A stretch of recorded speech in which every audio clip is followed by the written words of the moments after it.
احنا قطعنا اخر كيس. فاضي ولا ايه؟ يا عم ده شكله فاضي يا عم. شوف بس يا خالو شكله فيه دهب. ايه ده؟ ده بجد؟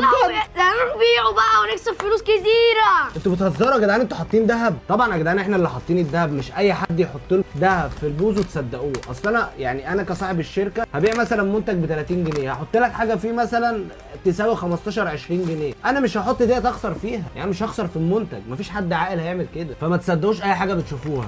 طبعا ده الكيس اللي قبل الاخير، فاحنا نفتح الكيس الاخير اهوت. يلا اوعى لحسن. يا شفتها احنا ايه؟ فاتحين مصنع كتاكيت ولا ايه؟ كتكوت. كفايه علينا كده لان انا تعبت وابن اختي تعبت والله يا خالو.